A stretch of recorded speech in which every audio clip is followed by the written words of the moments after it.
Hi, I'm Dave Eckert, and this week my travels take me from Chile to California as I ride along the wine trail.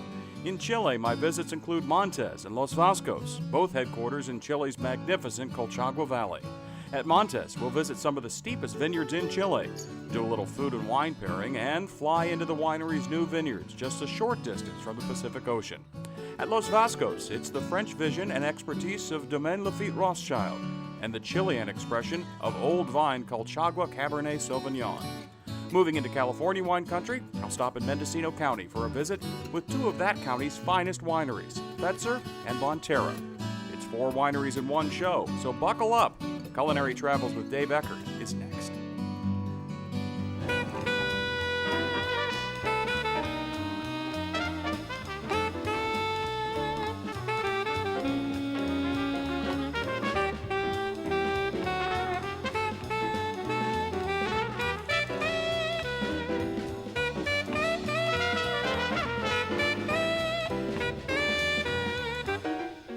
Cheers.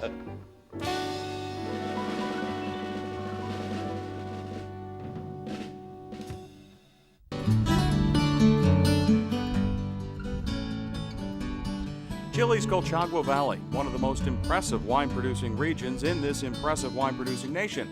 Colchagua is home to many of Chile's best wineries. I'll start my visit at one of the very best, Montes.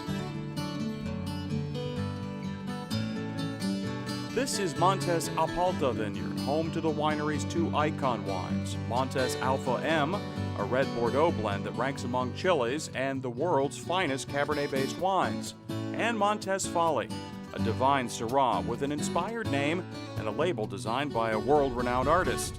More on the wines, the names, and the artist in just a few minutes. But first, a visit with the man who lends his name and expertise to the winery, Aurelio Montes, winemaker, partner, and pilot, who flew in for the day to spend a little time at his new winery.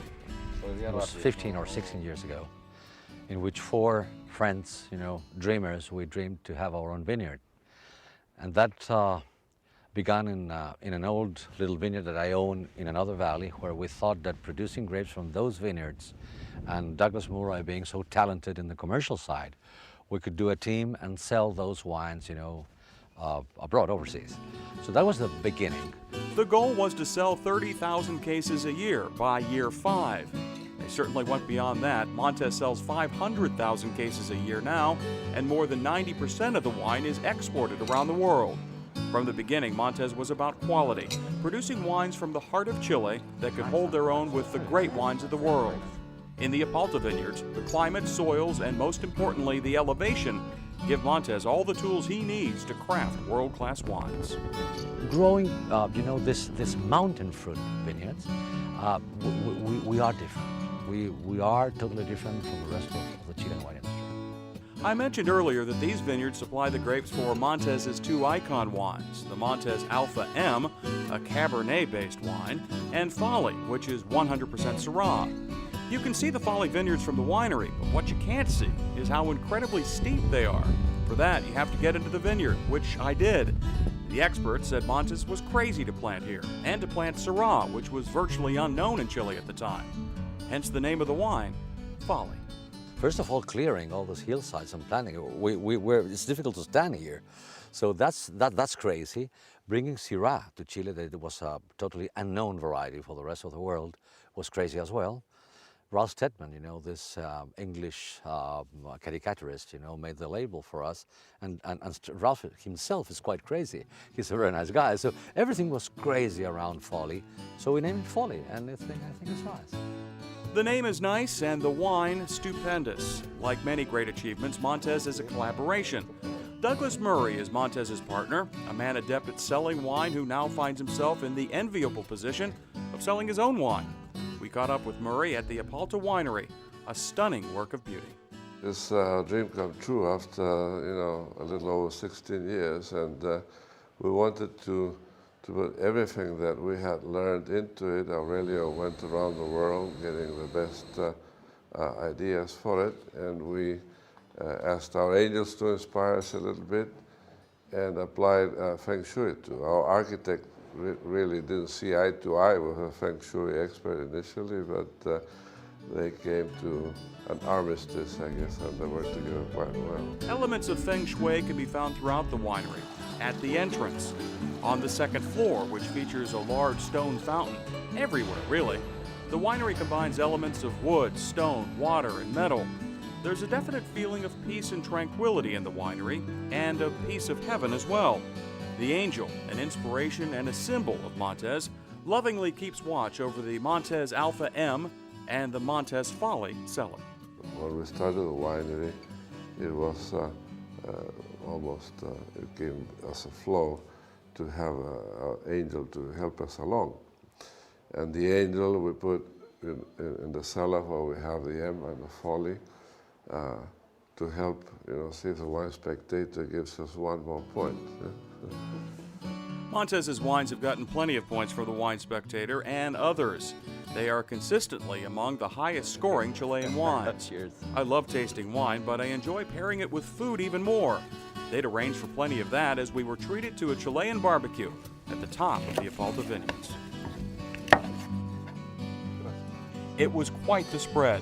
Shrimp with hearts of palm and tomato paired with the Montes Alpha Chardonnay.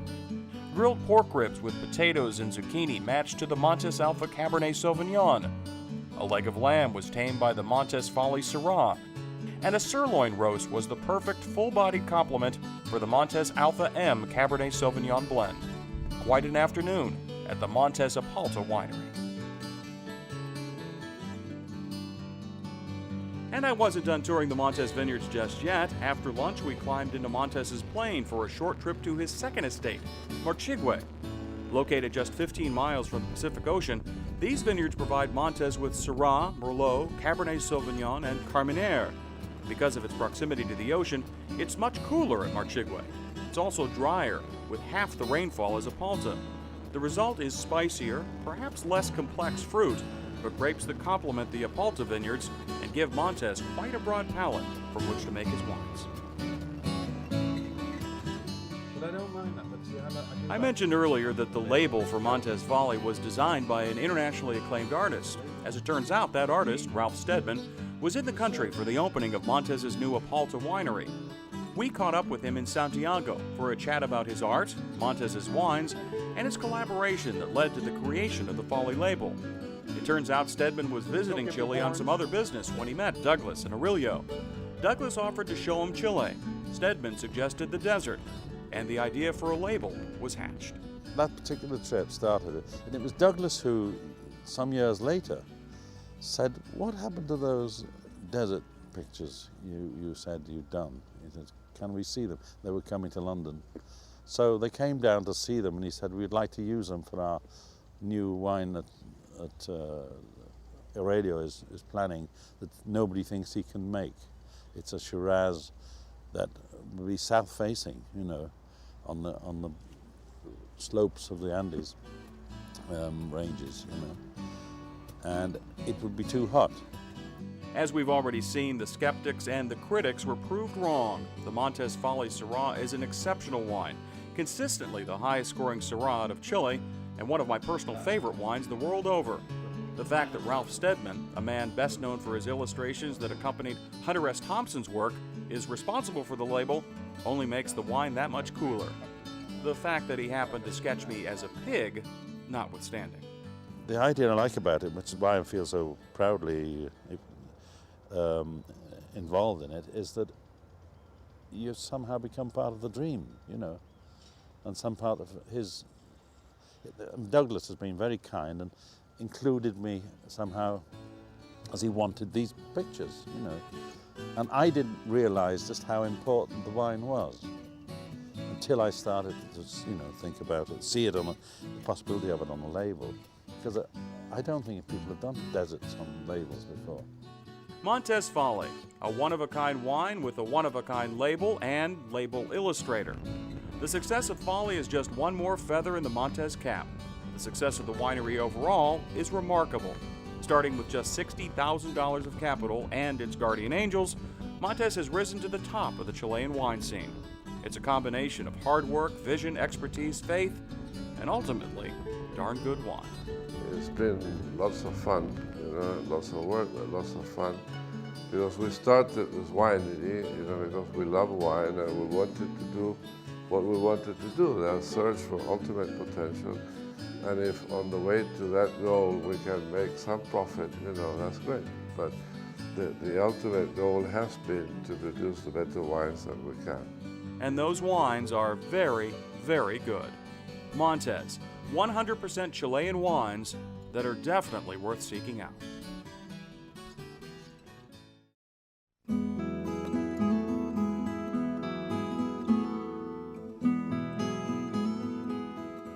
Time now to turn our attention to the wines of Los Vascos. Los Vascos is owned by the French firm Les Domaines de Baron de Rothschild Lafite. Lafite Rothschild is one of the famous first grows of Bordeaux, where the very highest quality is always the #1 priority. It's the same at Los Vascos. The Rothschilds had a very clear program. First, to clear and understand and organize the agricultural part, which was the plantation. Then, to produce a wood wine. And third, to sell the wine. When the Rothschilds purchased the vineyards from the original owners, there was much work to be done. Vineyards had to be replanted, irrigation systems had to be installed, the cellars and the winery itself had to be substantially upgraded. The Rothschilds did all that and more, and the result is better and better wine with each passing vintage. There's really two main things: the long-term philosophy and love for the wine. People working not only in Los Vascos, but in France, in Portugal, in Argentina, in Italy, in the United States, all the team working for the Domaine de Rothschild group, we really love what we do. And this is given by Baron Eric, who loves wine. And he really have taught us really to follow this. And what we do it with love. From the beginning, Naranjo and the Rothschilds have had some very good raw materials with which to work, namely some impressive old vine Cabernet Sauvignon. Producing grapes of elegance, finesse, and depth, these 70-year-old vines supply the grapes for the highest levels of Los Vascos wines: the always impressive Grand Reserve Cabernet Sauvignon and the otherworldly Le 10 de Los Vascos.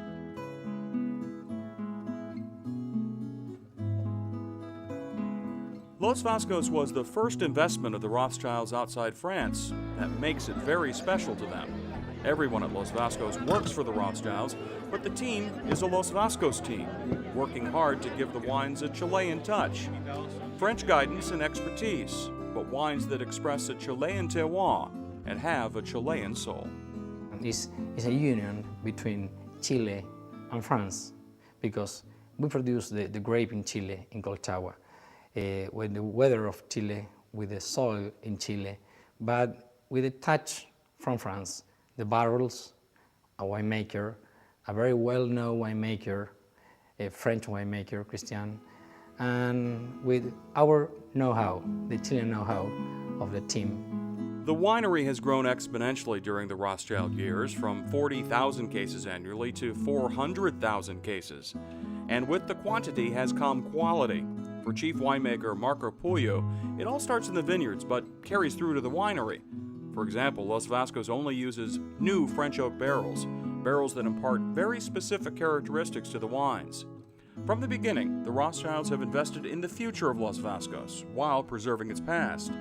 Vintages can now be tracked and lessons learned in this extensive wine library that's been created.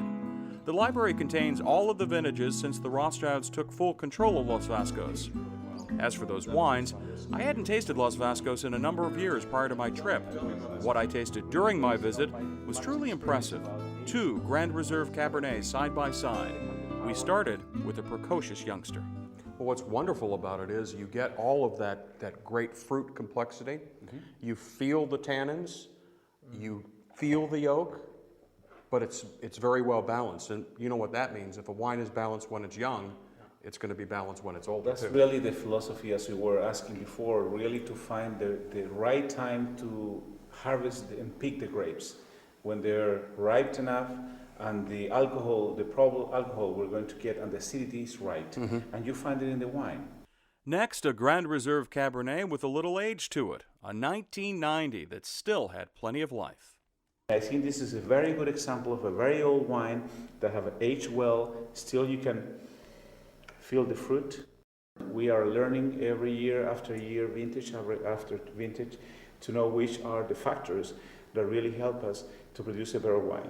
So the new wine in 14 years is even going to be better, hopefully, It will. than this one. It will. Definitely will. Can I come back and try it? Absolutely. Wonderful. You're welcome. Cheers. Marco. Cheers.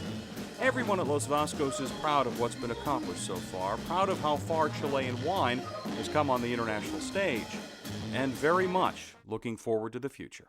I think Los Vascos is at a new level of quality today. You will see it in the short term, how we're coming out, but we feel happy because it's Chile. At the end, it's Chile we want to potentiate, and even if it's our neighbor and we would love to be there, but we know they're doing the right things and we want to continue. Everyone is very professionally concerned about continuity and being coherent on the quality what we're offering as a Chilean producer. And especially at Los Vascos, that we have a big name as the Rothschilds, really to do better, and maybe tomorrow be over the rest. Los Vascos, a marriage of Chile and France, and a very happy one at that.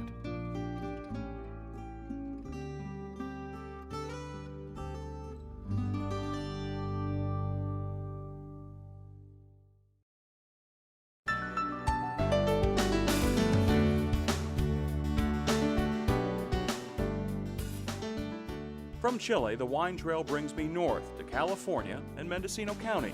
Living in the spotlight of its more famous neighbors, Napa and Sonoma, Mendocino offers its own expressions of terrific wines.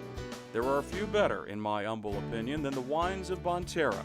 For Bonterra, it all started in a 5-acre organic garden at Fetzer's Valley Oaks property.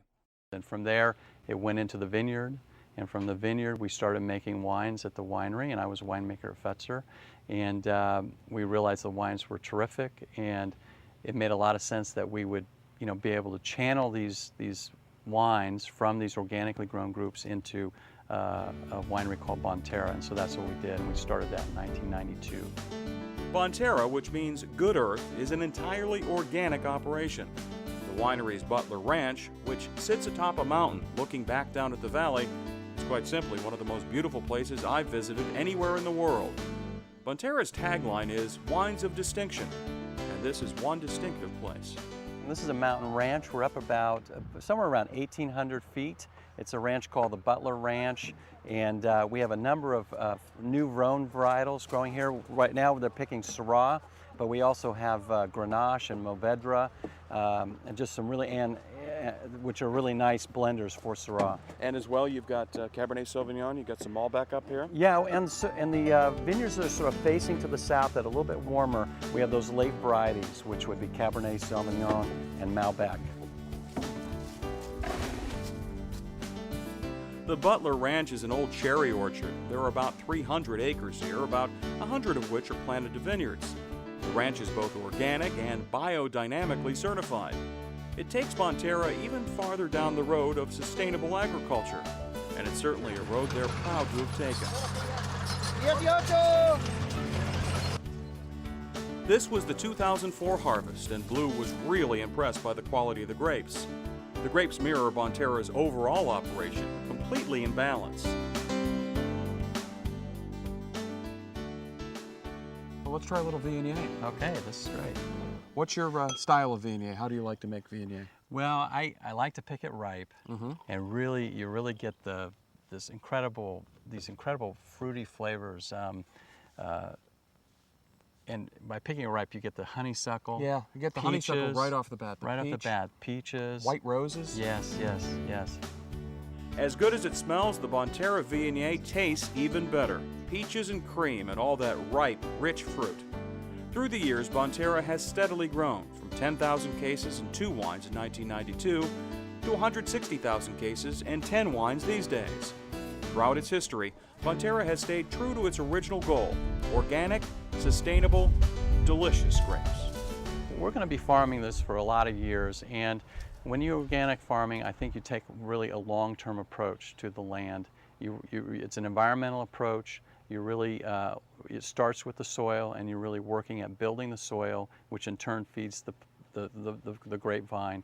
And if we invest in that soil, it'll last a long time. It will be productive. It won't really become powdery, fine with constant tillage. It's really the right way to take care of the land. It's Blue's contention that if you take care of the land, it will take care of you.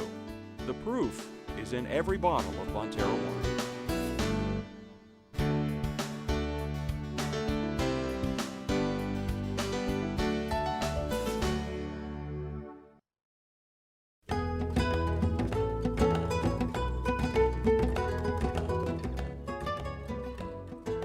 From Bonterra, we go to where it all began for that winery, Fetzer's Valley Oaks property.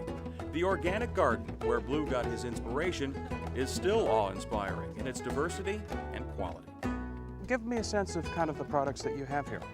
Well, I don't know if I would call them products Okay. rather than delicious items. All right, give me an example of the delicious items you have here. Yes. Well, we have many varieties of tomatoes, probably 30, of a whole array of colors and shapes and sizes and flavors, and different chilies and peppers and celery and melons, eggplant, carrots, beets, many different kinds of berries. Well, I see by the please taste sign here, you really encourage people to walk through the garden and taste. Yeah, absolutely. They're on our crew as harvesters. And we have quite a number of things for them to taste. Cherry tomatoes with array of basils planted next to them, mulberries, strawberries, blackberries, tomatillos, beans, cucumbers, anything that they could easily pick and just nibble on. It's a true sensory experience in the garden. There's so much to see, smell, touch, and taste that it's almost overwhelming. I could have spent all day here, but there were vineyards to visit and wines to taste. Still, if you ever make it to Valley Oaks, please allot some time for a tour and tasting in the garden.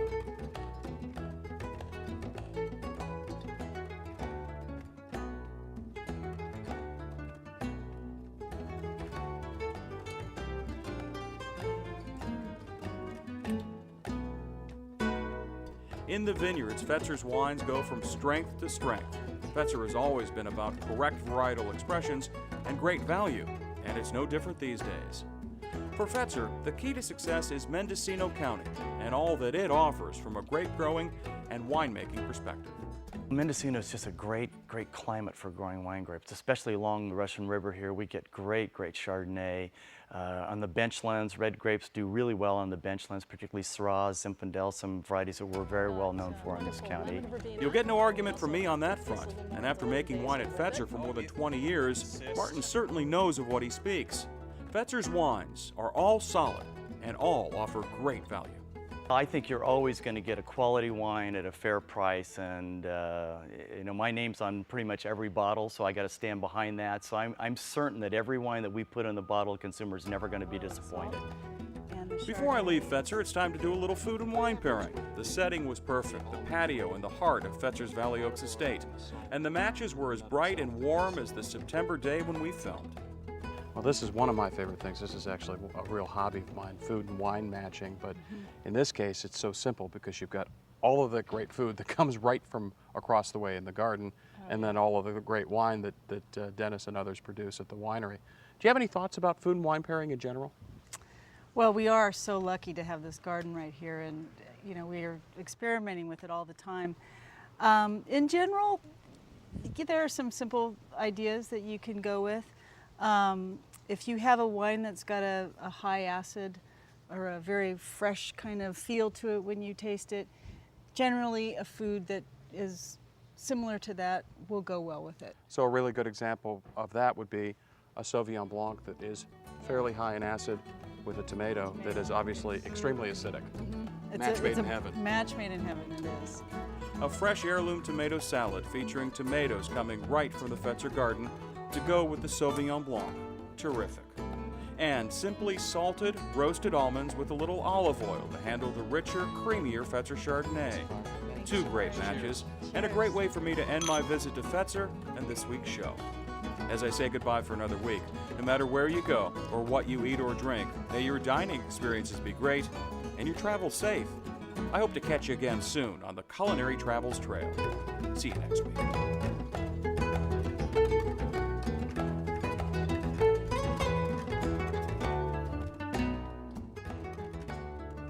To learn more about the show or to buy an episode, visit us online at culinarytravels.com.